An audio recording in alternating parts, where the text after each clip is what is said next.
The lobby of the Easton Grand Hotel felt like an oven. Temperatures had climbed past a record-breaking 105 degrees Celsius, and with the air conditioning dead, the marble floors radiated heat like hot coals. Guests in designer suits and silk saris wiped sweat from their brows in frantic circles, their voices rising in a multilingual roar of complaints. At the center of it all, the ornate fountain sputtered out a weak trickle of water before going silent. Then, with a sudden clank from the service corridor, Jack Harper appeared, wrench in one hand, toolbox slung over his shoulder, coveralls streaked with oil and grime. He glanced at the ductwork above and didn't hesitate. Climbing the ladder with practiced ease, Jack swung open the main intake panel. Sparks flew and a hiss of escaping steam mingled with the murmurs of astonished onlookers. He plunged his hands into the tangle of wires and levers, his face set in calm determination. Moments later, he flipped a switch and leaned back as a rush of cool air swept down washing relief over the stifled crowd. Did that give you chills? If you believe that heroes can emerge from the most unexpected places, drop a comment below and hit subscribe because this 12-part journey is just getting started and you won't want to miss a moment. Jack Harper climbed down from the ladder, toolbox in hand, and instinctively wiped his brow with the back of his glove. The swirl of cool air in the lobby felt almost surreal after the suffocating heat. Guests blinked in gratitude, some even applauding, though most simply fanned themselves in stunned relief. Jack offered a small nod and began securing the panel cover, all the while keeping an ear open for Mrs. Liu's soft Mandarin apology and Herr Wagner's halting English. "Thank you very much, sir." He had been on the night shift for nearly 3 years, quietly keeping the Easton Grand's bones in working order. Changing light bulbs, unclogging drains, tightening loose railings. But tonight's emergency had pushed him into the spotlight, and he noticed the way guests craned their necks, the way the fountain's few remaining onlookers whispered, "That's him, the maintenance guy." Jack tried not to smile. He wasn't here for the praise. He was here because a single job had to be done, and he was the one who could do it. He set his wrench inside his toolbox, then looked toward the front desk where a flustered young clerk was fielding more questions than her tablet could handle. Without a word, Jack walked over. He laid a comforting hand on the clerk's shoulder, offered a gentle smile, and pointed her toward a corner where 2 fans had inexplicably come to life once the thermostat kicked back on. She exhaled thanks, and Jack gave her a reassuring nod before turning to leave. But he didn't get far. From the edge of the lobby, a tall, composed woman in a sharply tailored suit watched him. Emma Sterling, CEO of the Easton Grand's parent company, had descended from her private balcony to witness the spectacle firsthand. She had never once stepped onto the floor during a maintenance crisis. Yet something about the man in grease-stained coveralls and his unfazed expertise drew her attention. Jack felt her gaze, but didn't look up. He retrieved a small rag from his back pocket and polished the edge of a service stairwell door. He hummed a soft tune under his breath, oblivious to the crowd's shifting mood. Moments earlier, he'd overheard a British guest say, "I thought this place never faltered." Now, with the temperature settling back into a reasonable range, that very guest was quietly receiving a fresh cup of iced tea from room service, tipped generously for Jack's efforts, though he'd never know. The sweltering evening had been building to a breaking point all day. By sunset, the lobby's soaring glass windows had captured every last ray of heat, trapping it inside like a greenhouse. Staff members had trudged through the corridors in dread, anticipating the inevitable system failure. Jack, meanwhile, had been in the bowels of the building, checking gauge readings and cleaning filters, routine work until the emergency alarm blared. He'd sprinted through back hallways, guided by the blinking red light on his handheld scanner. Less than 5 minutes later, he emerged into the open with the wrench and the resolve that turned a meltdown into a moment of quiet triumph. Now, as he hefted his toolbox and prepared to return to the underbelly of pipes and cables, the applause swelled one final time. Jack paused, looked up, and spotted Emma Sterling. She met his eyes, surprised to see him finally acknowledge her. He gave a small, respectful wave. She inclined her head in invitation in that silent gesture. Almost reluctant to leave his domain, Jack tucked his wrench into its slot, hoisted the box, and headed toward the desk where he'd been summoned. The lobby staff parted like the Red Sea, making way for him. He walked with that calm assurance of someone who fixes things, not just machinery, but moments. Emma followed at a discreet distance, her curiosity mounting. A dozen languages had spilled from his lips tonight, weaving through the lobby's tension, binding strangers in relief. It was an act of service so smooth and unassuming that no public relations team could have scripted it, yet here it was raw, real, transformative. Jack stopped at the front desk. Emma stepped forward. He didn't know her name, and she didn't yet know his, but in that instant, names felt secondary. It was about two people who understood that kindness and competence can be more powerful than any title. Emma cleared her throat. Jack looked up ready to reattach his name badge before disappearing back into the service corridors. But this time she spoke first. "I'm Emma Sterling," she said, her voice as cool and measured as the air he'd just restored. "Thank you, Jack Harper." He blinked, paused, then offered her a lopsided grin. "Just doing my job, ma'am." She smiled, a rare genuine curl at the corner of her mouth, and Jack realized his night shift might never be the same again. Jack wiped his hands on a rag and leaned into the scalding heat of the service corridor, steeling himself for the next burst of complaints that would surely ricochet off the marble pillars of the lobby. The main duct was now patched, the fans were spinning, and a rush of cold air draped the grand hall in a welcome coolness, but relief was still settling in. Behind him, the remains of the displaced steam hissed through the vents, a whisper of victory. He took a slow breath, then pushed through the swinging kitchen doors back into the lobby. The scene had shifted, no longer a chaotic melee, but a cluster of anxious travelers, their faces still flushed, their arms gesturing in rapid-fire pantomime. Jack recognized a frown in every language. A German grandmother in a floral dress wailed in fractured English about her missing reservation voucher. A Japanese businessman held up a smartphone, his katakana-laced English plea for directions meeting only blank stares from the flustered front desk staff. A Brazilian couple argued about extra room charges in Spanish, so thick it rolled like thunder. Jack set aside his toolbox and approached the German woman first.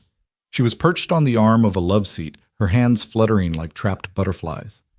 "I'm so sorry for the inconvenience," he said in perfect Hochdeutsch.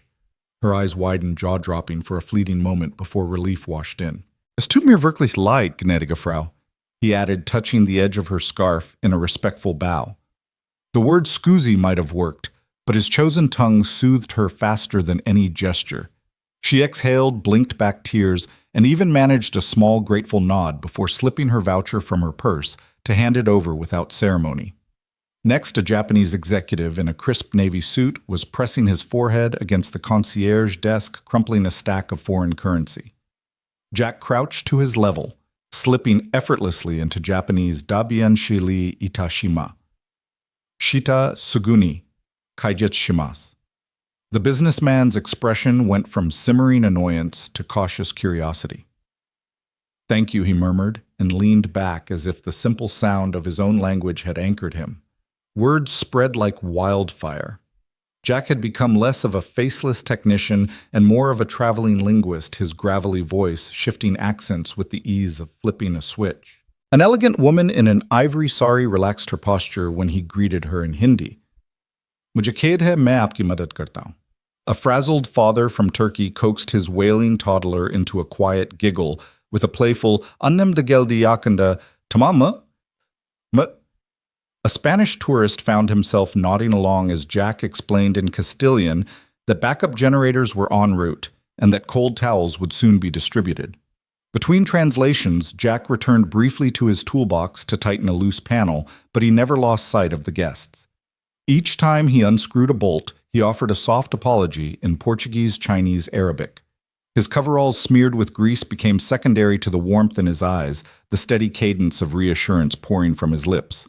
No official interpreter could have matched his blend of technical confidence and genuine empathy. It was a kind of mercy most people expected only from frontline managers armed with policy manuals and complaint forms. Yet Jack dispensed it in wrenches and words. He was the eye of the storm, anchoring a crowd that had felt helpless, melting their anger with a dose of human kindness. And he did it without a flicker of ego. At one point, the Brazilian couple approached their tempers, tamed enough to clutch each other's hands. The wife summoned enough English to ask about a room upgrade, but Jack's Portuguese reply shifted the conversation instantly. He leaned in, dropped his voice to a conspiratorial whisper. "No cost. My treat." Their laughter was soft relieved, and he disappeared back into the corridor before anyone could applaud. Up above, on the mezzanine behind tinted glass, Emma Sterling watched him. She'd meant to review sales projections tonight, but had found herself drawn to the lobby by the spike in guest feedback alerts on her tablet. Row after row of well-handled impressive. "Thank you, maintenance guy." She scrolled through the languages he'd used: English, German, Japanese, Hindi, Portuguese, Arabic, Spanish, and realized that tonight he had done more for her brand than any marketing campaign could. Down in the center of it all, Jack finally sheathed his wrench. He straightened, flexing his tired shoulders, and took in the transformed tableau staff passing out cold water with newfound composure. Guests chatting in small groups about the hero of the lobby, the fountain glistening once more as attendants refilled its basin. The emergency had been neutralized, but more importantly, a sense of community had emerged from the chaos. Jack met the eyes of the young receptionist who'd nearly broken under pressure earlier. He offered her a gentle smile and a nod of encouragement. She returned it more confident now, ready to face any linguistic or administrative hurdle with renewed bravery. A few feet away, a portly British gentleman approached. Handshake extended. "I don't know your name," he said, "but I know who you are." "Thank you, mate." Jack tipped his head in acknowledgement, murmured glad to help, and bolted, already heading back toward the service elevator where his toolbox waited. Moments later, he stepped aside to let a cart full of ice packs and bottled water pass through, riding on the same wave of calm order he'd created. The lobby had regained its usual hush, the previous storm reduced to a distant echo. Emma descended from her perch on the mezzanine. By the time she reached the main desk, Jack had vanished. She found a folded paper bicycle, one of the hotel's origami favors, tucked into the wrench holster on his toolbox. On its triangular wings in neat block letters, someone had written, "Language opens doors. Kindness keeps them open." She folded the note and slipped it into her pocket, understanding for the first time that running a luxury hotel wasn't just about opulent fixtures or flawless service charts. It was about the people who moved through those spaces, and the ones who saw them not as reservations or revenue sources, but as human beings in need of relief, respect, and recognition. As Emma returned to her office to craft a memo that would ripple through every department announcing a new guest empathy initiative, she carried Jack's example with her. It was a reminder that sometimes the smallest act of multilingual mercy carries the greatest weight. And though she didn't yet know where to find him, she would. Because the man who spoke 7 languages and spoke to the heart in everyone was exactly the kind of person she wanted on her team and perhaps in her life. Emma Sterling pressed her palm against the cool glass of the third-floor mezzanine balcony and watched the scene below unfold like an unexpected performance. The marble lobby of the Easton Grand, usually an exercise in silent precision, had erupted into a human kaleidoscope of relief, gratitude, and quiet pride. Emma had seen the after-action reports, the flood of guest commendations, the spike in positive feedback, the murmurs that Jack Harper, the night shift maintenance technician, was nothing short of miraculous. But numbers and emails didn't capture the full measure of what Emma was witnessing now. Below her, Jack was folding his grease-stained coveralls back into his toolbox, a simple motion, but one that felt ritualistic, as if he were sealing away more than just his tools. He straightened, brushed a lock of dark hair from his forehead, and gave a gentle nod to the front desk clerk, an unspoken acknowledgement that the crisis was over, and their world could spin normally again. Despite the late hour and the chaos he'd just tamed, there was no fatigue on his face, only a humble calm that radiated confidence. Emma's hand curled into a fist knuckles, whitening against the glass. She'd spent her career running one crisis after another: hostile takeovers, regulatory crackdowns, botched product launches. Every corporate emergency followed a playbook, scripts to memorize, drills to practice executives to nominate as scapegoats or saviors. But this wasn't any scenario she'd ever trained for. There was no manual for extinguishing anger in 7 languages without breaking a sweat. No PowerPoint deck that demonstrated how a single quiet act of empathy could dissolve the tension of 100 demanding voices.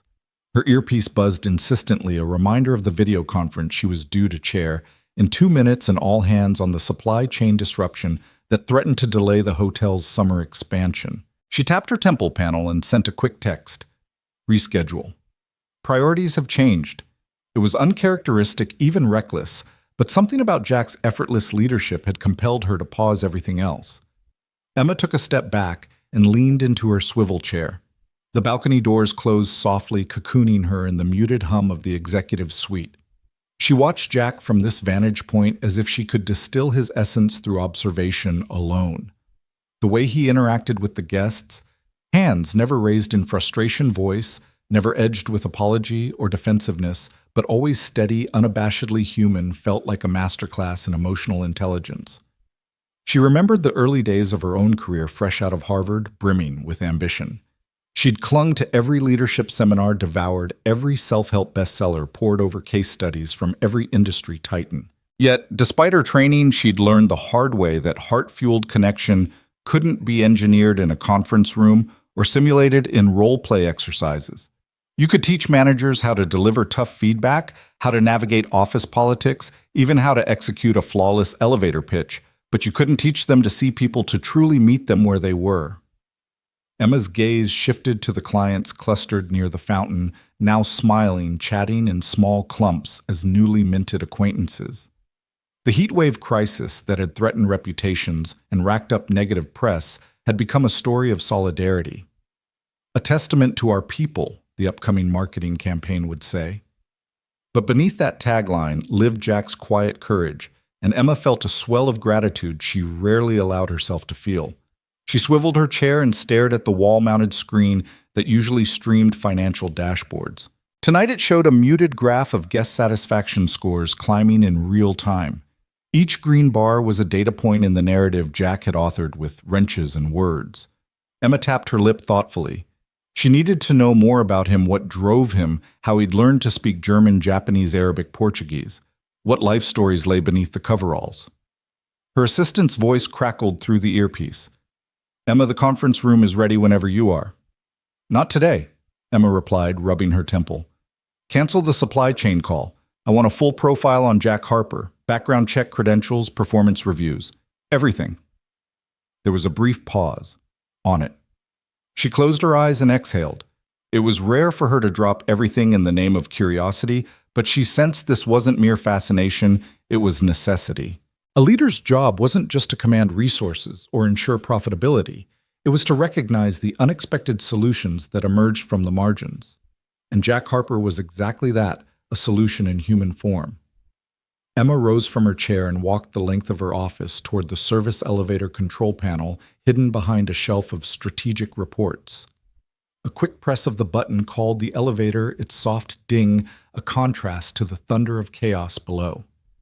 When the doors slid open, Emma stepped inside the glass doors, closing with a faint whoosh that sounded a lot like promise. The elevator descended 3 stories to the staff corridor, its stainless steel walls reflecting her composed expression. Past the branded carpeting and plush furniture of the lobby, she passed rows of sidelined door frames and housekeeping carts, the heart of the building often overlooked by guests and executives alike. She felt a pulse of anticipation as she neared the maintenance bay, an unlit hallway that smelled faintly of motor oil and metal polish. She halted just outside the bay doors, peeking through the small window. Jack was packing his toolbox, wrenches, screwdrivers, voltage tester, his night meter that glowed in the dim overhead light. He'd cleaned up the last of the dust from the repair, his coveralls now bearing the faintest sheen of sweat. A woman from housekeeping offered him a bottle of water. He shook his head with a grateful smile and waved her off. Emma stepped through the double doors, her presence startling him just enough that he looked up, wrench still in hand. He set it down and offered her a nod of respect, a subtle reflex from years of courteous labor. "Mrs. Sterling," Jack said, voice steady but tinged with curiosity. "Can I help you?" Emma took in his posture, relaxed shoulders, steady gaze, that unmistakable air of confidence that came from having earned respect rather than demanded it. She cleared her throat, realizing she had never formally introduced herself. "Jack," she began, voice warm but authoritative. "I wanted to thank you personally for what you did tonight downstairs. What you leveled wasn't just a broken HVAC system. You leveled frustration, confusion, even fear. You didn't just fix machines, you fixed people." Jack's expression softened with a hint of disbelief. "It was part of my job, ma'am," he said, returning to his toolbox as if the moment weren't particularly special. It's more than that, Emma insisted, stepping closer. Boardroom training can teach crisis protocols. It can teach you how to cut costs or redirect resources. She gestured at the corridor around them. But it can't teach you the courage to kneel beside a scared child in their own language. It can't teach you empathy in 7 dialects. That comes from who you are. Jack looked up, emotion flickering in his tired blue eyes. I do what I can, he said quietly. Emma nodded, but in her mind she was already rewriting strategy plans. There would be training programs and leadership accelerators, but first she needed to create space for Jack's example to ripple outward. She thought of the thousands of employees who moved through these halls every day, each capable of something extraordinary if they had the right example. I'd like to learn more about you, she said, surprising herself with how sincere the words sounded. Not just your maintenance record, your story, where you learned those languages, what brings you here. Jack's hand froze mid-reach for a wrench. The maintenance technician and the academic linguist seemed to share a fleeting moment of recognition in his eyes. He nodded slowly. I'd be happy to share, ma'am, he said. Emma extended her hand in offer of partnership rather than hierarchy. Emma Sterling, she said, letting her guard down in a way she rarely did. Jack shook her hand firmly. Jack Harper, he replied, the grease from his palm leaving a faint mark on her sleeve, an indelible reminder that real leadership often bore the imprint of human effort. They stood in the softly lit maintenance bay. The rest of the world paused just beyond the corridor's edge. Emma felt the familiar buzz of her phone in her pocket, an unending stream of memos and demands. She left it silent. Tonight she had discovered something far more valuable than any supply chain update or financial forecast. She had discovered a person whose presence could reshape her company's soul, and that was a discovery worth every second it had taken to find him. Emma Sterling sat at her mahogany desk long after dusk had settled over the city, the only illumination the soft glow of her laptop screen. Across the floor-to-ceiling windows behind her, the urban skyline twinkled like distant constellations. But Emma's focus was entirely inward, into the bureaucratic corridors of her own company's human resources database. She had summoned Jack Harper's full file after their unexpected hallway conversation, determined to understand the man who had, in one evening, upended her very conception of leadership. With a measured click, she opened the digital folder labeled Harper Jack, Personal File, and scanned through the basic details: date of hire, position code, shift assignment. Everything looked ordinary at first glance until she discovered a link to a scanned resume in the attachments. She opened it. Staring back at her were credentials that didn't belong to a mere night shift technician. At the top in bold letters, Jack A. Harper, Ph.D., Applied Linguistics, Columbia University. Below that, a line listing roles as an adjunct professor at NYU's Linguistics Department, with course titles like Advanced Phonetic Structures and Pragmatic Communication. There were glowing recommendations from department chairs and scholarly publications on language acquisition and cross-cultural communication. Emma's brow furrowed as she scrolled. This was not someone scraping by, but an academic at the top of his field. Her heart ticked faster. How had she never known she had interviewed Jack herself during orientation for new hires? She'd met him only briefly in a corridor press of people and never gleaned an inkling of his background. She'd always assumed he'd been the archetypal maintenance man drawn by stability rather than intellectual challenge. Yet here he was, a scholar who had consciously relegated his talents to the shadows. On impulse, she clicked open the next document, a note from HR that explained the unusual hiring decision. Candidate Harper appears massively overqualified, it read. Nevertheless, he insisted night shift availability and benefits eligibility were top priorities due to personal obligations. Candidate demonstrates exceptional technical skills and exemplary conduct during interview. That last phrase was an understatement. Jack's calm empathy had clearly impressed the interview panel, and now Emma knew why. Images flashed in her mind. Jack crouched beside a hysterical Japanese guest, that sweltering night murmuring reassurances in fluent Japanese, the German couple whose glances of irritation turned to respect as he explained the repair timeline in their mother tongue, the small Korean child he soothed with a playful pun in Korean. Each vignette had carried a common thread of patience, problem-solving, and an ease with language that Emma now realized had been forged not on the shop floor but in lecture halls and research labs. She opened a spreadsheet of Jack's benefits enrollment, then paused at the line marked Dependent, Henry A. Harper, DOB 0812, 2010. Adjacent, a note simply stated, Primary immunodeficiency. Chronic condition requiring ongoing treatment. Emma sat back in her chair, stomach tightening. Her own years of climbing corporate ladders had never been tempered by the need to provide round-the-clock care for a child's health. She'd once thought the biggest tests of resilience were hostile shareholders and merciless quarterly numbers. But Jack's priorities, family, first stability over prestige, revealed a resilience she had never fully grasped. The next file she opened was less clinical. A personal statement Jack had submitted to HR during hiring, a brief essay on why he'd chosen this role. The typed words glowed on her screen. I have a son, Henry, whose condition means my schedule must always be predictable.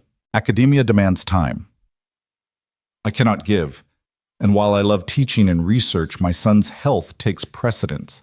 A night shift position with full benefits allows me to be at home during his waking hours and present for his doctor's appointments. I do this work with pride and humility, knowing that reliability and responsibility serve my family better than fame. Emma exhaled, her chest heavy with admiration. Here was a man who had deliberately chosen a humble title in service of a higher calling, love. The contrast was staggering. She herself had sacrificed personal relationships for ambition more than once, and yet here Jack had sacrificed prestige for the sake of his child's well-being, and never once had she heard him complain. She minimized the resume and essay windows and opened Jack's performance reviews. Month after month, they praised his technical competence, attention to detail, and willingness to take on extra tasks. Comments noted how he had helped mentor new hires and how colleagues sought him out for assistance with language barriers when international guests arrived. Through every review, there was a recurring theme: unassuming mastery. Jack didn't just fix broken things, he elevated the human experience of every person around him. Emma felt a swell of guilt. In all her years as CEO, how many times had she ignored the people in the quiet corners of her enterprise? How many managers had she promoted without ever knowing the stories behind the men and women who toiled behind the scenes? Jack's file convicted her of a blindness she had cultivated in pursuit of metrics and milestones. She leaned forward and tapped a key to dispatch an internal message to begin drafting a new role: Director of Guest Empathy and Cultural Engagement, draft job description. A small smile tugged at her lips. If she could build a position around Jack's unique talents, the hotel might not only respond to emergencies, but proactively create a culture of genuine hospitality. Her thoughts drifted to Jack's modest demeanor when she'd first introduced herself in the maintenance bay. He had set down his wrench, nodded respectfully, and treated her as an equal rather than a superior. For a woman used to deference and carefully choreographed courtesy, his unvarnished kindness had been a revelation. Emma stood and walked to the floor-to-ceiling mirror that dominated one wall of her office. She studied her own reflection, the tailored suit, the composed expression, the faint worry lines at the corners of her eyes. What she saw now was a leader at a crossroads. She could revert to the old playbook: delegate, automate, optimize, or she could embrace a new paradigm: people first. And not just any people, but the ones who'd quietly chosen her company, not as a stepping stone, but as a place where their true talents, practical and poetic, could flourish. Her phone buzzed on silent, a reminder of the video conference she'd postponed. She silenced it permanently. Later she would need to explain her absence to the board, but that could wait. Tonight she had discovered the invaluable lesson that sometimes the most essential truths hidden within an organization were tucked away in the private pages of a night shift technician's file. Emma tapped open her calendar and created a meeting for tomorrow at 9. In the subject line, she typed, Jack Harper, New Strategy Discussion. She paused, fingers hovering over the keyboard. Then she added a second line, Subject, My Highest Priority. With that, she shut her laptop and stood, the evening's revelation still humming in her mind. As she reached for her coat on the back of her chair, Emma felt a quiet resolve take root. She would honor Jack's sacrifice by ensuring his story, and those like it, became the guiding star of the Easton Grand. It was time to rewrite the narrative of leadership, starting with a man whose hidden credentials spoke volumes about what it meant to be truly qualified. And so with the city's lights shimmering like a promise beyond her window, Emma Sterling, CEO, strategist, guardian of her guests, prepared to step into a new era, led not by charts or rankings, but by the humble, heroic heart of Jack Harper. Jack Harper's evening had already stretched into the quiet hours when the service call came through. He was halfway through tightening a loose grill in the kitchen corridor when the pager on his belt buzzed insistently. Office thermostat, glitch corner office. He consulted his watch, 7:45 p.m. The lobby had emptied, dinner service was winding down, and most of the staff were on their way home. A solitary thermostat hiccup sounded hardly urgent, but Jack knew better than to judge by the call code alone.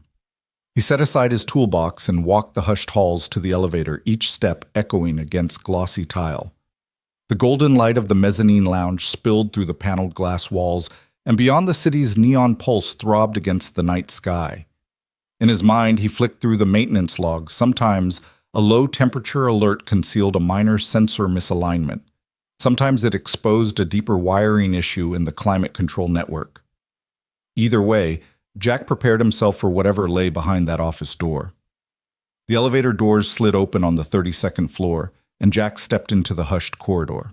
Plush carpeting muffled his footsteps as he approached the glass-walled corner office he'd often glimpsed from below the sanctum of Emma Sterling, the Easton Grand's formidable CEO. He paused before knocking softly. The door swung open before he could rap. "Mr. Harper, sir." Emma's voice was calm, almost gentle, a tone he'd only heard once before back when she'd called him in to confirm the rooftop cooling system was fully operational. She stood by the sleek wall panel, arms crossed over her tailored blazer shoulders, relaxed in a way that belied her reputation for rigid precision. "Thank you for coming." He nodded respectfully and stepped inside, offering a quick glance around. The office was spacious yet minimal, dominated by a wide desk of dark mahogany, a wall of awards and framed architectural sketches of the hotel's expansion, and a single ergonomic chair pulled away as if in readiness for his arrival. Jack set his toolbox on the floor, pop-opened it, and retrieved his infrared thermometer and calibration screwdriver. "The sensor here," Emma said, indicating the small panel on the wall beside her window. "It's reporting temperatures 10 degrees below the rest of the suite." She didn't ask how to fix it. She knew he would sort it, but her curiosity was evident in the slight tilt of her head. Jack stepped forward and placed the thermometer probe against the panel. The device beeped low and steady. He frowned. "This sensor's reading cold air returning from the ducts, but the intake seems fine. I'll check the airflow channel next." He laid a hand on the panel's edge, turned a hidden latch, and eased it open. A soft hiss of cooler air greeted him, followed by a gentle whir from the miniature fan. Emma watched as he knelt, careful not to scuff the pristine carpeting with his grease-stained coveralls. He peered inside, repositioned a tiny damper, and gently rotated a dial until the airflow pattern aligned with factory specs. Then he closed the panel, wiped his hands on a cloth, and stepped back. She waited until he straightened. The room maintained a steady warmth now, the slight chill receding like an apologetic whisper. "Done?" she asked. Jack clicked the thermometer again, then verified the display. "All set. Should stabilize within minutes." Emma nodded and gestured to the chair. "I appreciate you coming up here. I know it's late." He pointed to his belt. "That's why I'm here, ma'am. Night shift's my normal schedule." She offered a half smile. "Right. Of course." He brushed a stray lock of hair from his forehead. For a moment, the only sounds were the soft hum of the HVAC and the distant murmur of late-night staff below. Emma cleared her throat. "Jack, if you don't mind me saying, last week when the lobby AC failed, I watched from the balcony." She paused, then met his eyes directly. "You did more than fix the machine. You calmed guests from 7 different countries, each with their own frustration. You spoke to them in their native languages. I've lived in boardrooms where I've asked for calm and gotten spreadsheets instead." Jack settled onto a nearby stool, turning to face her fully. "Thank you," he said, voice low. "I just wanted to help." "No," Emma corrected softly. "Thank you." She stood closer, closing the distance between CEO and technician until the faint scent of her signature perfume mingled with the clean tang of metal he carried on his hands. You reminded me what real service looks like, not the polished gestures for a camera, but the unseen work that shapes an experience. You reminded me why we started this business in the first place. Jack blinked. He rarely heard such sentiments from senior management. My son, he began, then paused. Henry's the reason I do this job. He needs me at night as much as I need a steady income and benefits. I may have a PhD in linguistics tucked away somewhere, but this? He gestured at the thermostat at the quiet comforts of Emma's office. This keeps me where I need to be. Emma sank into the guest chair, leaning forward. I dug into your file after that night. I saw your resume, your publications, your academic awards. And then I saw the note you wrote HR about your son. It took me aback. It's not common that someone on the front lines of maintenance has credentials that far eclipse the job at hand, but you made a conscious choice, a lesson in priorities. He shifted slightly self-conscious under her unflinching gaze. It's easy to earn prestige, he said quietly. It's harder to keep the people you love close. Harder, she agreed. And more important. Emma paused, then reached into her purse and pulled out a small leather-bound notebook. She opened it to a blank page and scribbled a few words, Director of Cultural Engagement. She tore the page out and placed it on the desk in front of him. I want you to help me build something new here. Not just fixing leaks or recalibrating sensors, but creating a program that ensures every guest feels seen, heard, and understood. A role that leverages every one of your languages and all of your empathy. Jack stared at the page, heart pounding. Emma, that's far above what I... But she held up a hand. I know it's above what you ever imagined. That's why it's perfect. Our world has enough layers of hierarchy. What we need is someone who's been overlooked yet never stopped showing up. Someone who measures success not by titles, but by the impact they make on individual lives. Someone like you. He swallowed, eyes drifting to the tiny thermostat panel he'd just serviced. Then back to her. For the first time, Jack felt the weight of recognition of genuine trust settle in his chest. I'd be honored, he managed. Emma nodded, a genuine warmth softening her usually steely expression. Good. We'll expand your role, and yes, we'll formalize the title later. But tonight I wanted to thank you personally, and to say that I've learned something valuable from you, that leadership isn't always about giving orders. Sometimes it's about stepping aside to let someone else fix what you didn't even know was broken from the inside. Jack exhaled slowly, the tension in his shoulders easing. Thank you, Emma. I won't let you down. She leaned back satisfied. I know you won't. Now, before you go, I should probably apologize for sending you up here on a false pretext. He tilted his head with a grin. Not at all. The thermostat wasn't the only thing that needed a little recalibration tonight. Emma laughed softly, an unexpected, genuine sound that filled the corner office with a rare intimacy. Well said, she agreed. Get back to your shift, Jack. I'll let the overnight crew know where to find the new program outline. He picked up his toolbox and offered a polite nod. Good night, Emma. Good night, Jack. As he stepped into the corridor, Jack felt lighter than he had in years, a sense that his unseen labors at the edges of the Easton Grand were finally acknowledged, valued in a way that transcended job descriptions. And behind him in the glow of her office, Emma Sterling watched him go, fully aware that the man who'd entered her realm as a mere technician had just become the catalyst for her greatest transformation yet. Jack Harper checked his watch as he stepped through the neon glow of Millie's diner. It was 7:15 on a Friday morning, the hour when the neighborhood still smelled of fresh coffee and sizzling bacon. In his gloved hand, he cradled 2 steaming mugs of hot chocolate marshmallows, bobbing like tiny white buoys. Under his arm was a crisp white envelope neatly addressed in Emma Sterling's elegant script. He took a steadying breath. This wasn't just breakfast, it was a crossing of worlds. Sliding into the familiar vinyl booth, Jack set down the mugs, the sweet steam fogging the overhead light momentarily.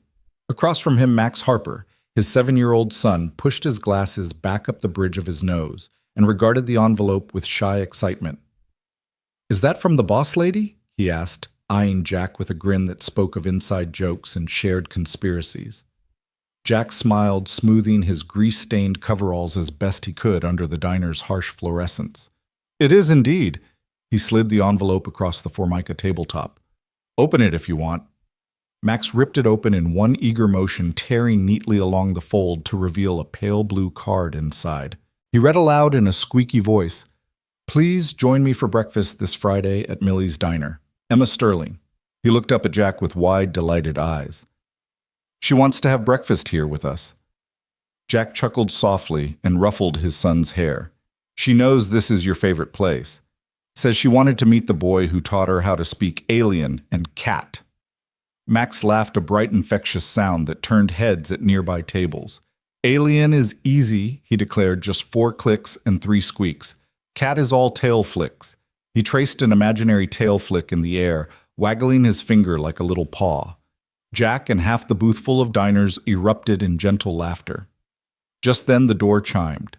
Emma Sterling stepped in a gentle snowfall of early morning light, catching the edges of her tailored navy coat. She paused, scanning the diner until her eyes settled on their booth. For a moment, Jack caught sight of the same quiet curiosity in her gaze that he'd glimpsed in her corner office. She smoothed her coat over the back of the seat and slipped into the booth beside Max, folding the envelope and tucking it into her bag. "Good morning," she said, voice warm against the din of bleach-scented air and clinking plates. "Morning," Jack replied, sliding one of the hot chocolates toward her. She accepted it, hands closing around the mug as if it were a small anchor in uncharted waters. Max beamed. "I made Boss Lady's favorite marshmallows on top. Daddy says it's important to make you feel at home." Emma's lips curved into a genuine smile that reached her eyes. "Thank you, Max. This is perfect." With a careful sip, she closed her eyes as though tasting reassurance itself. Jack reached for the syrup bottle and began pouring chocolate over Max's pancakes, the din of diner chatter fading into the background as a quiet bubble of intimacy enveloped their booth. Emma watched the exchange, her posture easing. She swapped pleasantries with Jack about the crisp morning air, but her real attention was on Max, the bright boy, whose laughter had once bridged her austerity and his father's unassuming hope. So Emma ventured after a moment, "I've been practicing my alien sounds, but my cat impressions need work." She leaned toward Max. "Do you think I could get a quick lesson?" Max beamed and hopped out of the booth, adopting a low crouch. He pressed a finger to his lips in mock seriousness. "You must be very quiet," he whispered, then emitted a soft series of gentle trills. Emma copied him, tongue-rolling in awkward but earnest mimicry. The result was somewhere between a squeaky toy and the distant purr of a contented kitten. Jack watched as Emma's eyes lit with unguarded delight. It was a side of her he'd glimpsed only in fragments, the woman beneath the corporate armor capable of laughter that wasn't polished for the press. When Max hopped back into the booth, Emma clapped softly. "Excellent work, teacher." She pressed a finger to her lips, offering a tiny bow of respect. Max's grin widened until his eyes nearly disappeared. Jack felt the weight of his own pride and relief. This breakfast was never just a formality. It was an invitation to something bigger, a genuine friendship, a blending of family and work, of oil-stained hands and silk-stitched collars. Emma cleared her throat and sipped her hot chocolate long enough for Jack to worry she might be about to revert to boardroom mode. Instead, she set the mug down and rested both hands on the table. "Jack, I wanted to thank you," she began in a tone that held no proclamation of authority, "for inviting me into your world, for teaching me what truly matters, kindness, connection, and laughter." Jack swallowed, eyes flicking to Max, who watched them with wide curiosity. "Thank you, Emma," he said softly, "for understanding." She nodded, then turned to Max. "And you, young man, are quite the ambassador, teaching a CEO how to speak cat-impressive work." Max beamed, then leaned forward conspiratorially. "If you really want to impress the cats, you have to also sniff the air like you smell treats coming. Here, like this." He demonstrated with a big theatrical sniff, scrunching up his nose. Emma followed suit, scrunching hers so hard that Jack had to stifle a laugh. Their shared laughter rose like a warm current through the booth. A nearby waitress paused in her tray, returning duties, smiling as she wiped her hands. "Looks like the world's smallest diplomat struck again," she murmured, and then went about her work. Emma's laughter faded into a tender smile. She reached into her bag and pulled out a small notepad and pen supplies Jack recognized from his own toolbox. She scribbled something and handed him the page. "Friday breakfasts are now official. Family table reserved. Emma. Jack tucked the note into his pocket, his heart warm. He looked at Max, who was already hopping to refill his mug with chocolate syrup. Looks like this diner just got a VIP corner, Jack said quietly. Max hopped back into the booth, pouring syrup with careful precision. Do you think they'll let us have pancakes every Friday? He asked. Emma exchanged a conspiratorial grin with Jack. I think they'll have to, she said. After all, business is built on relationships, and so far ours is off to a very sweet start. Jack reached across the table to steady Emma's chocolate before it could overflow. To new beginnings, he said, raising his mug. Emma met his gaze and clinked her mug against his. To friendship, family, and unplanned adventures. Max joined in with a clumsy cheers of his own, sending a marshmallow sailing and another round of laughter through Millie's diner. In that shabby booth, two worlds had truly come together, stitched by marshmallows, turned by wrench and warmth over pancakes and the promise of Fridays yet to come. Jack Harper had just finished replacing a faulty valve in the East Wing sprinkler system when he felt it a hollow look in the eyes of the front desk clerk as she passed his maintenance cart. It wasn't mere exhaustion, this was something like pity or, worse, resignation. He paused mid-step toolbox, balanced on his hip, and watched her vanish around the corner. Behind her retreating back, he caught sight of an HR administrator whispering to the lead engineer, both glancing furtively at the security camera monitors. Jack's chest tightened with a familiar, unwelcome tension. He shrugged it off and continued on to the boiler room where the morning's heat wave had pushed the ancient boiler valves to groan in protest. He adjusted a pressure gauge, listening to the hiss of steam settle back into a steady rhythm. That was when his pager buzzed a quick vibration in his pocket that had once meant a guest emergency, a broken pipe, or a power flicker. Now it simply displayed the message "Badge non-essential. Reclassification pending." Jack's fingers froze on the wrench. He blinked at the pager's screen, heart hammering. Non-essential. He swallowed. He knew non-essential meant deletion. An invisible label that would strip him of access, notify security to bar him from critical systems, and ultimately sign him up for the cost-cutting AI rollout slated to replace overnight maintenance. He closed his eyes and pressed the pager back into his pocket, finishing his work on autopilot. He left the boiler room, his footsteps echoing against scrubbed concrete. Every corridor looked narrower. Every door seemed locked just a bit tighter. At the end of the hall, the water fountain dripped softly, taunting him with its normalcy. The rumor mill had been churning for weeks. He'd heard snippets in the break room vox pops of conversation about Phase 2, automation, AI-run diagnostics, and streamlining headcount. At first, he'd laughed it off over coffee with Max's schoolmate's father, joking that even Alexa wouldn't know how to rig a makeshift fix on an emergency exit sign.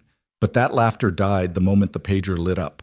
His palms grew clammy with worry, and he realized two things at once. One, he couldn't afford to lose this job. It was what allowed him to be home when Max needed him most. And two, he had nowhere to go if this label stuck. No academia to return to, no colleagues waiting in some office to pull him back into the lecture halls. Just one boy counting on him to be there for dinner, tuck-ins, weekend science fairs. He shoved the wrench into his toolbox and strode toward Emma Sterling's glass-walled office on the 8th floor. His throat felt tight, his palms slick. He'd never barged in unannounced, but this couldn't wait. He tapped once on her door's frosted glass panel, 2 quick raps. Holding his breath, he watched the silhouette of her upright posture shift as she mentally shelved whatever crisis management call she'd been mid-sentence on. "Come in," she called, voice steady but laced with concern. Jack stepped into the polished sanctuary of her corner office. Emma Sterling was seated behind her oak desk, the morning sun cutting sharp patterns across the pale carpet. She offered him a small, polite smile. "Jack, what can I do for you?" He swallowed, looking down at his work boots, grease-stained and worn, the very symbol of what this job had meant. "Emma, I just got a notification. My badge is being reclassified as non-essential. They're talking about automating, well, pretty much everything I do at night." Her smile faltered, curiosity flashing across her eyes. "Show me," she said, standing. They walked together to the security console in the hallway outside her office. With a few taps, she pulled up his employee status. Sure enough, a red label blinked beneath his ID, non-essential.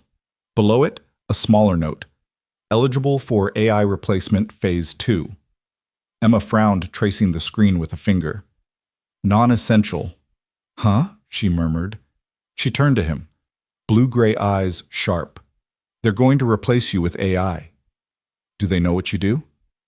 Jack shrugged helplessly. He felt exposed, like someone had opened his chest and labeled his beating heart optional. They think it's cost-efficient, he said. I heard the HR head mention it during last night's shift change. Said routine tasks were better left to algorithms. They never actually see the people behind the valves, the wires, the guest interactions. Emma tapped her temple as though nudging her own memory. They haven't seen you, not really. She spun back to her office, beckoning him inside. Her assistant hovered uncertainly in the doorway, a silent witness to whatever storm was brewing. Emma walked behind her desk and leaned forward. Jack, she said, eyes unwavering. I know exactly what you do, and it's more than routine. She glanced down at his coveralls, still bearing faint smudges from yesterday's air handling repairs. Your job is critical not just to the hotel's systems, but to our reputation.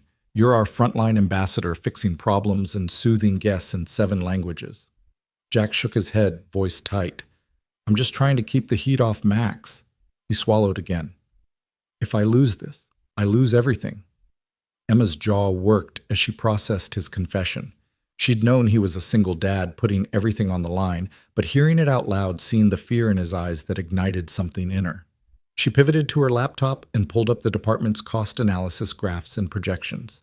She scrolled until she found the meeting minutes from last week's executive strategy session. Automate night maintenance, reduce labor costs by 15%. She scrolled more. Assess elimination of redundancies. AI forecasts. ROI charts, efficiency models. It all stared back in cold, sterile figures.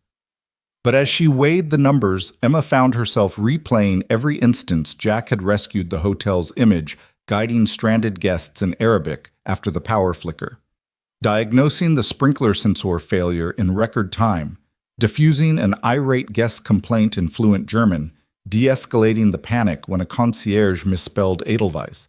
Those weren't redundant tasks. They were miracles disguised as maintenance. Emma slammed the laptop shut and steadied her breath. Those spreadsheets, she said, voice shaking slightly. They don't capture loyalty. They don't account for humanity. Jack looked up puzzled, but hopeful. What can we do? Emma squared her shoulders. We fight this right now. She walked back to the console, fingers tapping furiously as she overrode the HR classification. I'm pulling your ID out of the non-essential list. I'm calling a department head meeting this afternoon. I'll make the case that our brand doesn't run on algorithms. It runs on people like you. Jack stared, mouth slightly agape. Emma, you can't. I can, she interrupted softly but firmly, because if I let you go, I'll be the one betraying the people I need most.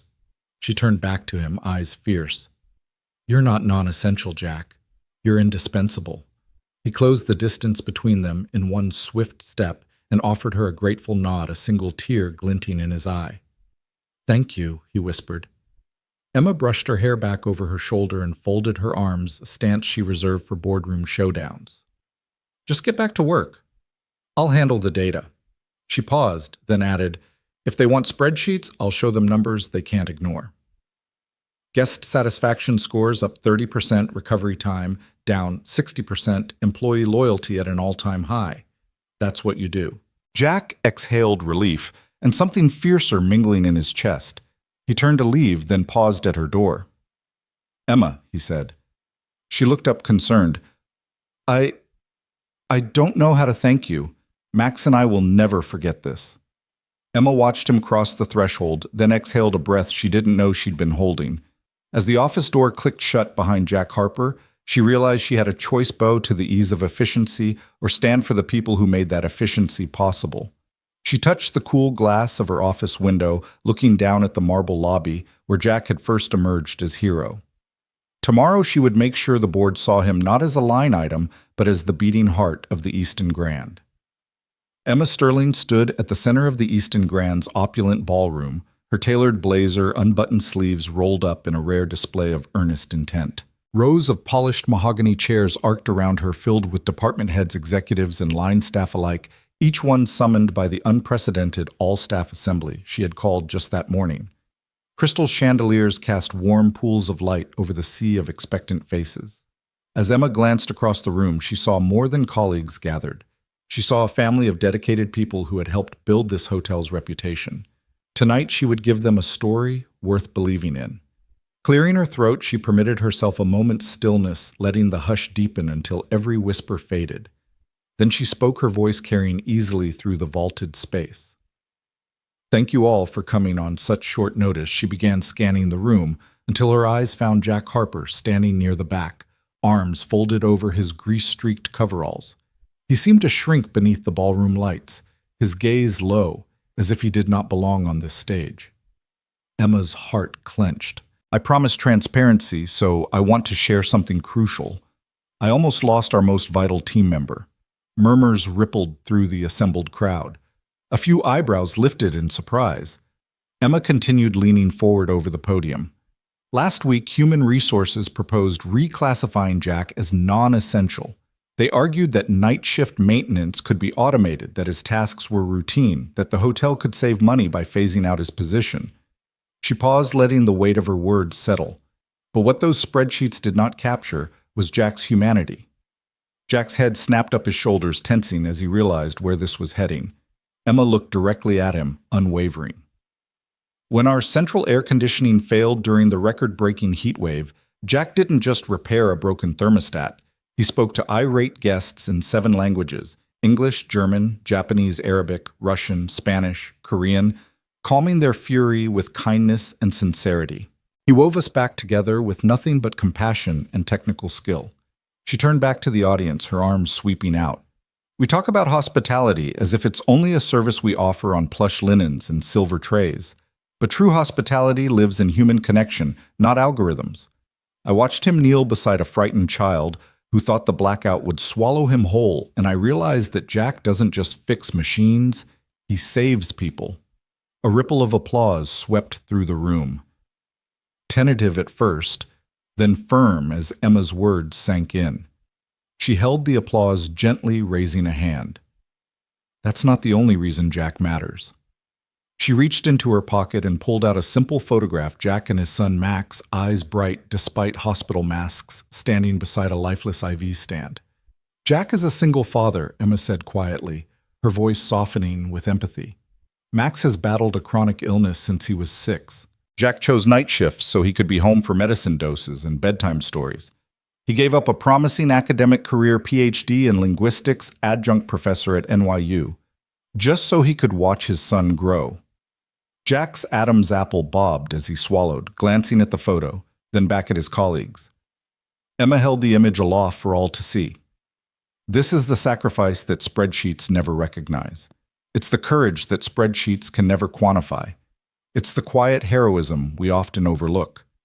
Tears shimmered in more than a few eyes. Across the polished floor, the head of finance covered his mouth with his hand visibly shaken. Emma let the silence stretch long enough that every person felt the gravity of her message. Then she leaned forward, voice resolute. "If we let Jack slip through our fingers, we lose something far more precious than cost savings. We lose the heart of our hotel." She straightened and allowed the applause to rise into a crescendo that shook the crystal chandeliers overhead. Staff leapt to their feet in a spontaneous outpouring of gratitude. Clapping hands echoed against the marble walls. Jack stood frozen for a moment, eyes wide as the room honored him. Emma stepped down from the podium and crossed the floor in 2 long strides, taking Jack's hand in hers. The ballroom, once hushed, erupted again this time, with cheers, whistles, and a standing ovation. Jack's face glowed with disbelief. He squeezed Emma's hand and nodded, voice catching when he spoke. "Thank you," he said simply, but the depth of his gratitude spoke volumes. Emma smiled, meeting his gaze in the vast expanse of the ballroom. "We need more than machines," she replied. "We need people who believe in people." In the days that followed, Jack's badge was officially reprioritized as essential personnel, and the planned AI takeover of night maintenance was shelved indefinitely. Instead, Emma appointed him to lead a new guest empathy initiative, a program that would train all staff in cultural sensitivity, crisis, de-escalation, and multilingual communication tasks no algorithm could master. Jack, still wearing his grease-spattered coveralls, stood at the forefront of a movement to redefine hospitality. At the end of the assembly, staff lined up to shake Jack's hand, to thank him, to share stories of their own moments when his quiet heroism had touched their lives. The concierge whispered, "We wouldn't have made it through that blackout without you." The banquet manager admitted, "Your quick thinking saved our international gala." A bellman said, "You always take the time to ask after my family. That matters more than you know." Jack felt a swell of pride, not in himself, but in the community he had helped forge. Emma watched from the side, her heart full, knowing she had made the right choice. No spreadsheet could measure the value of trust restored, of dignity upheld, of a family kept whole. That night, as the ballroom emptied and the chandeliers dimmed, Jack and Emma walked side by side through the lobby. The grand fountains murmured behind them, and the late-night glow of city lights filtered through the glass doors. Jack paused, looking up at Emma. "I never expected any of this," he admitted softly. Emma met his gaze, her eyes warm. "Neither did I," she said. "But now I can't imagine this place without you." He laughed, a low, relieved sound. "And I can't imagine it without you." They shared a moment of quiet celebration amid the marble grandeur, two unlikely allies who had reminded an entire company that the truest measure of worth lies not in numbers, but in the courage to choose humanity over efficiency. And as dawn approached, the Easton Grand stood ready to welcome its guests once more, its heartbeat stronger than ever, powered by compassion, connection, and the unbreakable bond of one quiet hero and the CEO who finally saw him. Jack Harper's shift was supposed to end at 6:00 p.m., but he never made it to the time clock kiosk in the Easton Grand's hushed service corridor. Instead, he paused outside the glowing marble lobby, the evening's golden light slanting through the front doors, and for one long moment he let himself consider walking away. The applause of the all-staff assembly still echoed in his mind, mixing with the uneasy stir of resentment he'd sensed from a few of the higher-up managers. They'd clapped politely, but his heart knew the truth. Some believed he was nothing more than a charity case, a sentimental nod to goodwill, a liability in the name of compassion. And maybe they were right. He pulled his badge from his coverall pocket and tapped it against the reader. Nothing but a red access. Denied flashed back. Frowning, he tapped again. Still denied. His locker, too, was inexplicably empty. No toolbox, no oil-streaked gloves, not even the faded photo of his son tacked inside. The corridor felt cavernous and hollow without the familiar clink of his equipment. The smell of industrial cleaner and late-shift coffee drifted by, but it couldn't hide the quiet ache in his chest. The security guard, Mr. Howard, mistook the access failure for a system glitch. "Clocking in tomorrow morning, Harper?" he asked, voice low. Jack simply nodded. He didn't have the energy to explain that this system rejection felt more like a dismissal. With one last look down the corridor that had defined his nights for the past 2 years, he stepped out the service exit and melted into the sidewalk's early dusk shadows. Back in her corner office, Emma Sterling watched her inbox flash with alerts. Badge inactive, Jack Harper. Locker. Emptied. Jack Harper. Security incident. Lost badge. Panic clawed at her chest. She'd marshaled boardrooms, calmed investors, and negotiated hostile takeovers, but this felt personal, like losing sight of a vital piece of her own heart. She grabbed her coat unbuttoned in haste and fled the silver-lined tranquility of the executive floor for the crumbling brick of Crescent Bay Elementary, where her calendar showed Jack's son Max should have been released at 3:00 p.m. Clouds had gathered overhead, and a soft drizzle slicked the school's playground, turning the rubberized surf to a faint sheen of moisture. Emma's sharp heels squeaked on the curb as she scanned the open gate. Children clustered in rainbow-colored raincoats. Parents juggled backpacks and umbrellas. None of them were Jack. The lump in her throat tightened until her breath came in shallow bursts. She couldn't believe she'd let things escalate this far. Then she saw him, Jack, crouched beside a metal slide, sorting through the contents of a soggy backpack. Max stood nearby, arms crossed, his small frame shivering in a thin hoodie. Emma approached slowly, as if the veneer of authority might snap if she walked too hastily. Jack glanced up, surprise flickering in his dark eyes, quickly replaced by a guarded calm. "Mr. Harper," she began, voice unsteady. Jack nodded, eyes flicking to Max. "He's fine, ma'am. Just needed dry socks." Emma swallowed past the lump in her throat. "I'm so sorry. I tried your office, the service corridor, your badge was denied, your locker emptied. I thought something happened to you." Jack's jaw tightened. "I denied myself," he replied quietly, avoiding her gaze. The breeze whispered through the empty swings, and Max tugged at Jack's sleeve. "Dad, is everything okay?" Jack knelt to Max's level, brushing a raindrop from his son's hair. "Everything's fine, buddy." He forced a small smile that didn't reach his eyes. Turning back to Emma, he said, "But I'm not fine. I can't be the symbol of charity. I might have saved the day once, but I won't stick around for the politics." Emma felt tears prick her eyes.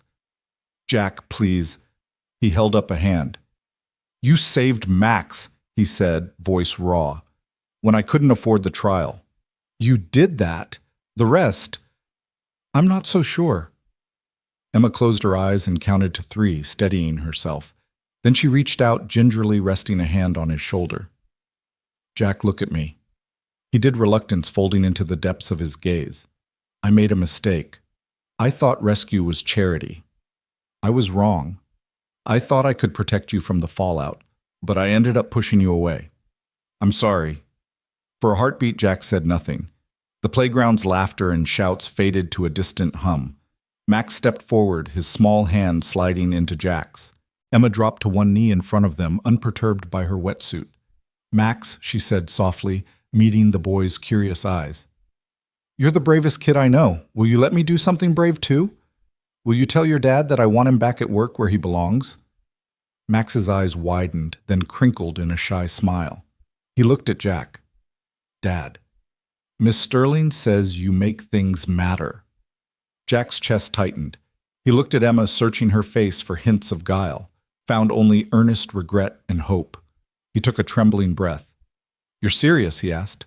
Emma nodded. "I've reclassified your position myself, facilities supervisor. I'll update the board and HR. No flags, no ambiguity. You and Max have earned every right to be here." Jack's gaze flicked down to Max, whose grin illuminated the dim evening. Then he looked back at Emma, vulnerability flickering in the depth of his eyes. I'd like to stay," he said, voice small but determined. "For Max and for everyone here who needs a real person, not a program." Emma felt relief wash through her. She rose and offered her hand, but Jack instead pulled her into a hug so fierce that her shoulders bumped his coveralls. She returned the embrace, surprising them both with its warmth. Max clambered into Jack's other arm, stacking his embrace on top of theirs, and Emma patted Jack's back gently. When they finally pulled away, the 3 of them stood in a quiet triangle under the flickering playground light. The drizzle had eased to a gentle mist. Emma brushed her hair from her face. "Welcome back," she said, her smile reflecting in Jack's weary but grateful eyes. Jack ruffled Max's hair, looking at Emma with something closer to awe than gratitude. "Thank you for fighting for us," he said simply. Emma shook her head. "Thank you for staying." The evening shadows lengthened as Emma, Jack, and Max walked back toward the hotel gate side by side, an unlikely trio drawn together by courage, compassion, and the unbreakable bonds of family.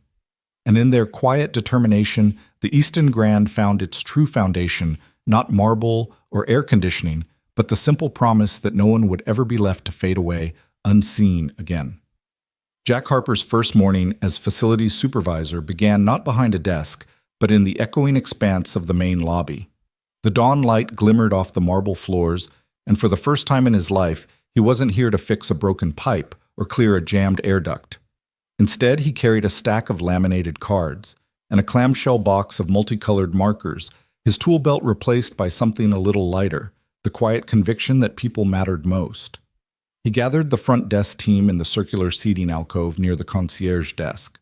They shuffled in, some in crisp uniforms bristling with officiousness, others with guarded curiosity, after all. Jack had once been the handyman in coveralls, not the man giving directives, but he greeted each by name, extending a warm "good morning" in English, then following it with a soft "Guten Morgen, Ohayo gozaimasu, sabah al-khair."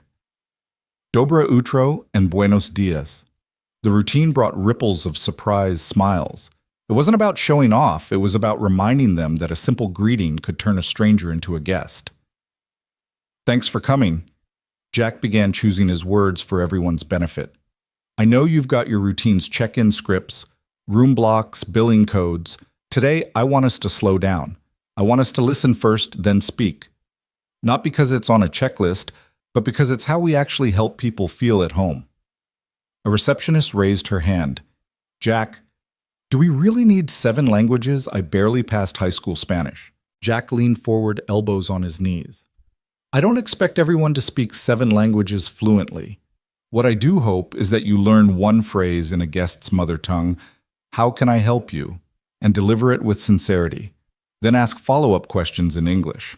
The point is to show you care enough to try. He passed out the cards. Each had a phonetic spelling for how can I help you in German, Japanese, Arabic, Russian, Spanish, Korean, and French. Beneath the phrase, he'd scrawled a single reminder. Look into their eyes. Pause. Breathe. As the group practiced German Wie kann ich Ihnen helfen? Jack walked among them gently, correcting pronunciations, offering a nod to one trainee who'd nailed the rolling R&A thumbs up to another whose pitch rose at just the right moment. Laughter broke out when someone mangled the Japanese phrase into something closer to pizza on the house, but Jack's easy grin turned it back into a teaching moment rather than a humiliation. By mid-morning, Jackie had moved the session upstairs to the training room, where a dozen bellmen, porters, and junior engineers joined the front desk team. He stood at a whiteboard having sketched out a simple circle with 3 segments greeting listening action. Guests don't just come here for air conditioning or room service. They come here for the feeling of being seen, being heard, being safe.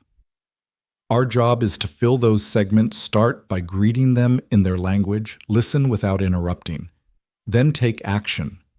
It could be as small as offering a chilled water bottle or as big as escorting them to a quieter lounge area.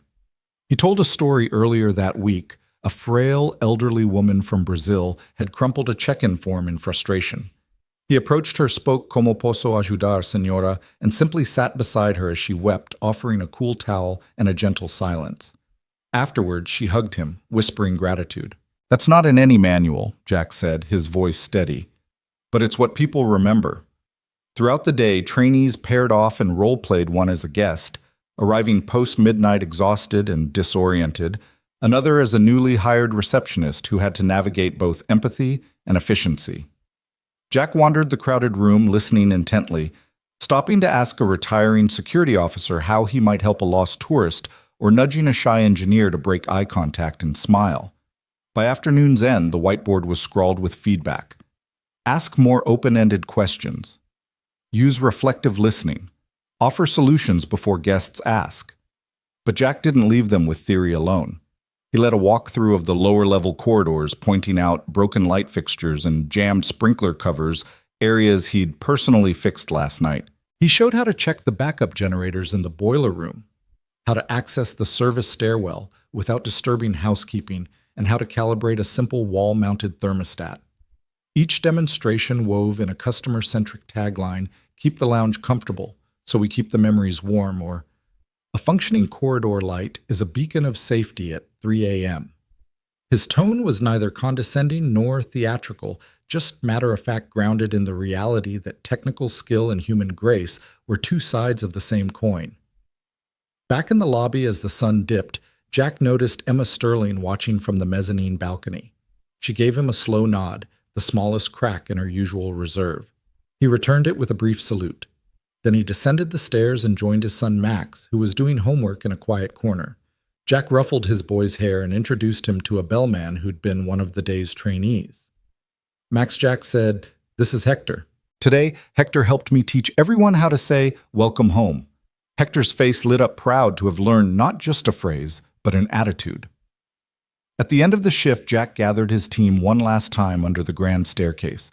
Tomorrow, he said, we're rolling this out with every staff member, housekeeping, kitchen crew, even the valet. Because hospitality isn't just front desk deep. You'll get a schedule by email, and I'll be around if you need help practicing. But tonight, take your cards home. Practice with anyone you meet, taxi drivers. Baristas, your neighbors. Keep the habit alive. We're not just fixing leaks here. We're building bridges. As the employees murmured their farewells, Jack stepped outside into the cool evening air. The Easton Grand's facade glowed in the streetlights. Max tugged his hand. "Dad, can we come back tomorrow?" Jack smiled, heart full. "We sure can, buddy." Behind them, staff members filed out lifetimes of training manuals replaced by something more elemental. The simple power of showing up, speaking someone's language, and listening like it mattered. And in the days to come, Jack's quiet leadership would ripple through the hotel's corridors, slowing down, frenetic mornings, grounding panicked moments, alchemizing routine service into genuine care. Because real hospitality didn't come from a spreadsheet or an app. It came from a man who had learned to balance bolts and heartbeat with equal skill, and in doing so had reshaped the Easton Grand from the ground up. The clatter of pipes and the hiss of steam had become a strangely comforting soundtrack to Jack Harper's days at the Easton Grand. In the maze of maintenance corridors and hidden utility closets, he no longer felt like an intruder, but part of the very heartbeat of the hotel. And standing beside him, clipboard in hand, often wearing a slightly rumpled blazer instead of her usual power suit, was Emma Sterling, his unlikely partner in warming what had once been a cold corporate fortress. It began innocently enough on a routine inspection of the boiler room. Jack had discovered a slow leak in one of the main pressure valves, a drip so gentle it would have escaped most eyes. But he and Emma had wandered back there together, she drawn by the soft scuff of his work boots echoing against concrete walls, and she'd asked, genuinely curious, "Can I see how you catch that? I never would have noticed." So he crouched beside the valve hand, steady, even in the low light, explaining the telltale signs of corrosion, the faint mineral ring, the microscopic crack along the seam. She leaned in, absorbing every word, occasionally reaching out to turn a wrench under his guidance. For Jack, the surprise wasn't that she wanted to learn. It was how natural it felt, her fingers patiently handling tools she'd once observed only from porcelain conference tables. From that moment, their days grew threaded with these small collaborations. Wednesday mornings found them poring over maintenance logs in Emma's corner office room service coffee, steaming between them, as Jack highlighted patterns only a technician's eye could see, recurring flickers in the east wing lights, an odd hum in the backup generator that warranted preventative lubrication. Emma, ever analytical, would tap her pen thoughtfully, asking questions that refined Jack's hunches into actionable checklists. Their voices formed a soft cadence, Jack's firm and reassuring, Emma's calm and curious, until the entire room seemed to lean in, waiting for their next insight. By Thursday afternoons, the two of them could be spotted sharing a booth at the little diner around the corner. The one-terrace diner's called Mom's Place, because the waitress still remembered everyone's order after a single visit. Emma, who usually ate at five-star tables under glittering chandeliers, now sat with Max at her side, both of them delicately navigating chocolate milkshakes and miniature pancakes. Jack watched as Emma knelt on the booth's vinyl seat, her tailored skirt tucked just so, coaxing shy smiles from his son with impromptu shadow puppets. Max, normally guarded with newcomers, giggled as Emma spoke good morning to him in broken Korean, one of the 7 phrases Jack had taught her. In those moments, titles faded. Emma wasn't CEO, just Miss Emma to Max, and Jack's heart swelled as he saw his worlds converge around that tiny table. Their partnership deepened in the evenings when the guest floors had emptied out and the hotel hushed into something more intimate. Jack would tap on Emma's office door, his coveralls smeared with grease, while she set aside her final spreadsheet for the day. They'd settle into ergonomic chairs, a pot of strong coffee between them, and tuck into room service sandwiches as they strategized over upcoming projects, a new lighting initiative, plans for a staff-driven wellness room in the basement, or deciphering the guest feedback form that kept mentioning heart and warmth alongside cleanliness. Their brainstorming sessions stretched late into the night, peppered with laughter, when Emma teased Jack about his impossible ability to name every HVAC filter size on the first try, or when he caught her off guard by quoting an obscure engineering spec she'd mentioned once in an offhand remark. Each morning, their work carried new momentum. Staff members, bellmen, housekeepers, even the sous chef greeted Jack and Emma with fresh enthusiasm, as if discovering that leadership could be approachable without losing its dignity. Jack's technical directives felt less like orders and more like invitations, and Emma found herself deferring to his judgment on everything from the angle of drip pans to the best way to train a new intake technician. Their respect was mutual. Emma trusted Jack's instinct in a wiring closet, and he relied on her network to clear roadblocks that no wrench could loosen. The turning point came on a late Friday afternoon. A minor water leak had flooded a hallway near the executive's wing. The marble floor was slick and dangerous. By the time Jack arrived, Emma was already there, sleeves rolled up, gripping a wet vac hose like a pro. They moved together in practiced rhythm, Emma guiding staff away from the spill. Jack shutting off the localized valve, then guiding an electrician to replace a corroded joint. Throughout the commotion, Emma's voice was steady. Jack's hands were deft, and the rest of the team watched in awe as the CEO and the former handyman became seamless partners in crisis management. That evening, Emma persuaded Jack to accompany her and Max to her favorite Friday treat, hot chocolate, at the rooftop cafe overlooking the city skyline. They perched on tall stools, the wind tousling Max's hair and dancing sparks of city light across Emma's face. The three talked about dreams. Emma confessed she'd always wanted to learn how to build something with her hands. Jack admitted he'd never thought he'd feel so at home in a boardroom, and Max shared plans to invent a hug machine that could deliver unlimited comfort. As laughter fluttered between them, Jack realized this wasn't just a business alliance or an ad hoc friendship. It was something deeper, a kind of family forged in the grime of tunnels and the glow of conference rooms alike. Under the neon sign of the cafe, Emma reached for Jack's hand. No declarations of love, just a quiet squeeze that spoke volumes. Jack looked down at her, the sky a canopy of promise behind her, and felt a shift in his chest, a soft, insistent pulse that said this was more than partnership. It was care woven through every bolt turned, every data point analyzed, every pancake shared under fluorescence. When they returned to the Easton Grand, the lobby was empty except for the echo of their footsteps. Together they paused beneath the grand chandelier, its crystals refracting the final rays of daylight into scattered rainbow flecks on the marble. Emma's gaze met Jack's, and in that silent instant they both acknowledged what had grown between them.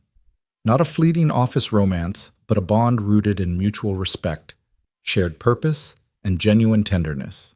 Hand in hand, they climbed the service stairs back to Jack's office, where work awaited a dozen maintenance tickets to review a training plan to finalize and a weekend guest symposium to prepare.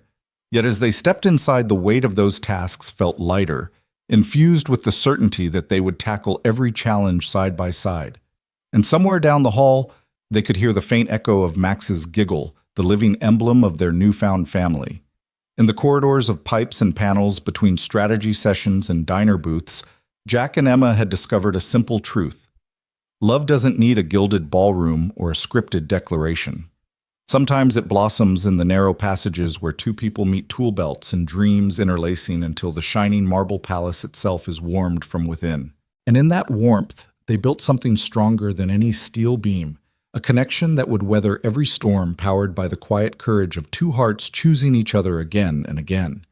The old maintenance bay at the Easton Grand had once been a place of low hums and dim fluorescent lights, where tools clinked against metal and the soft shuffle of boots carried the day's last rhythms. Now 1 year later it gleamed with fresh paint, warm wood accents and sunlight pouring through newly installed skylights. Where oil drums and spare parts once sat there were display stations showcasing guest empathy exercises, mock front desk setups, translation booths, and problem simulation corners where participants learned to listen first, solve second. Jack Harper stood at the edge of the main workshop floor, dressed in a crisp button-down bearing the new Empathy Center logo. In his hand, he held a rolled blueprint of the center's next expansion. At his side was Emma Sterling, no longer simply the formidable CEO who'd summoned him to her office, but now a partner in this initiative, her sleeves casually rolled up as they had been so many times before. Max, now 10 and taller by inches, sat cross-legged on a low wooden bench, fiddling with a simple wooden puzzle that he'd crafted himself during the center's opening day kids' workshop.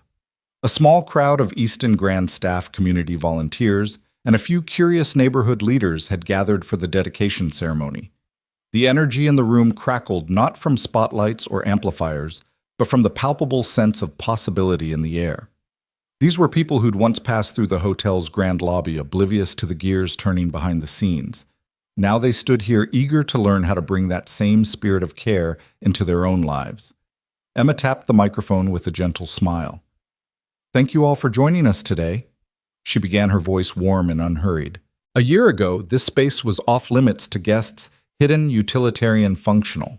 We chose this bay as the heart of our new empathy center because it reminds us that true hospitality starts behind the scenes, with the people who never appear on any guest's itinerary. She paused, sweeping her gaze over the workshop stations. Today we open these doors to the community, to teach, to learn, and to grow together. Jack stepped forward, the blueprint now unrolled and held carefully in both hands. When Emma and I stood here last year, we had an idea: what if the same training that made our hotel stand out could make our neighborhood stronger? What if we could equip anyone from seasoned staff to eager volunteers with the skills to truly see one another? He gestured at a station where a group of trainees practiced responding to simulated guest complaints in Spanish and Mandarin. This center is built on the principle we first tested in our own hallways. Start where it's broken, stay until it's better. Max hopped off the bench, excitement lighting his face. He had been enlisted as the official junior ambassador for the center, and today he was about to share his own workshop project, a cribbage board turned puzzle teaching kids how to ask for help politely in 3 languages. "Hi, everyone." He called, voice small but steady. He held up his creation. "I made this so kids my age can learn how asking for help can be fun. My dad taught me that listening is the first step." A ripple of appreciative smiles and nods spread through the audience. Emma and Jack exchanged a proud glance before turning back to the gathered crowd. "We wanted Max to know that his dad's work wasn't just about wrenches and wires," Emma said. "It was about connection. And we wanted him and all of you to know that kindness can be practiced, taught, and shared." Her gaze rested on the plaque mounted behind them. "Start where it's broken. Stay until it's better." Harper Sterling Empathy Center, 2025. An applause broke out, genuine and heartfelt, echoing softly off the painted brick walls. Volunteers who'd helped build the training modules stepped forward, exchanging high fives with hotel staff who'd never before been called teachers. A few audience members dabbed at tears. Others quietly murmured thanks to Emma and Jack for opening up this space. After the formal dedication, the first open session began an interactive listening tour led by Jack himself. Staff members played the roles of various guests, one pretending to be an elderly gentleman with hearing difficulty, another an anxious newcomer whose luggage was lost en route. A line of trainees knelt before each guest, practicing empathetic phrases in their native languages as Jack guided corrections. Notice her hands trembling. Respond with calm reassurance before announcing the solution. Across the bay, Emma stationed herself at a cultural cue corner where volunteers learned to interpret subtle body language signals. She greeted each participant with a gentle nod, then asked them to read the cues on flashcards showing different emotional states: frustration, relief, confusion, gratitude. When a trainee hesitated, Emma quietly shared the story of the Korean child in the hotel lobby that summer, emphasizing the power of small gestures, a lifted eyebrow, a patient smile to bridge cultural gaps. As midday sun filtered through the skylights, the workshop hall buzzed with soft chatter punctuated by laughter and bright moments of understanding. The center's layout encouraged flow and curiosity, a glass-walled office for private coaching, a kitchenette where hospitality recipes were shared for making guests feel at home with warm beverages and simple snacks, and a small auditorium set up for guest speakers. Jack's former academic colleagues, who now volunteered their time to teach language nuances and community leaders training in compassion-driven leadership. Toward the end of the afternoon, Emma and Jack gathered their little family for a final token of thanks. A local artisan had crafted 3 small wooden pins each, engraved with one word: See, Serve, Stay. Jack presented one to Emma C. in recognition of how she had learned to truly observe hearts instead of spreadsheets. Emma returned the gesture with the serve pin, acknowledging Jack's embodiment of selfless service. Then Jack turned to Max, placing the stay pin gently on his backpack strap. "Stay until it's better," he whispered, and Max's grin was brilliant enough to outshine the skylights. The closing ceremony unfolded in a quiet circle under the maple tree, planted at the bay's entrance, a sapling now tall enough to cast dappled shade. In front of Emma and Jack's plaque, participants each took turns reading a favorite line from the center's core manifesto. Hospitality is a dialogue, not a monologue. Kindness is something you grow by watering others. We all carry tools, sometimes wrenches, sometimes words. When the last speaker finished, Emma looked around at the faces lit by afternoon glow staff and neighbors side by side, united by this new institution of care. This she said softly, voice filled with gratitude is what can happen when you start where it's broken and stay until it's better. Thank you for helping us build this together. As the crowd drifted into small groups exploring the displays and sharing anecdotes of empathy and action, Jack slipped his arm around Emma's shoulders. Max bounded off to demonstrate his cribbage puzzle to a cluster of curious children, and over all of them the plaque glistened in the sunlight. Start where it's broken. Stay until it's better. Harper Sterling Empathy Center, 2025. They had started with an overheated lobby and a dozen disgruntled guests. They had stayed through personal sacrifices, boardroom battles, and self-doubt. And now they had built something far more enduring than any hotel program, a shared home of compassion, a testament to the quiet courage of one single dad who spoke 7 languages of kindness and the CEO who learned to listen. In that transformed bay, the Easton Grand's future shone as brightly as the skylights above, grounded in the simple transformative power of being truly seen.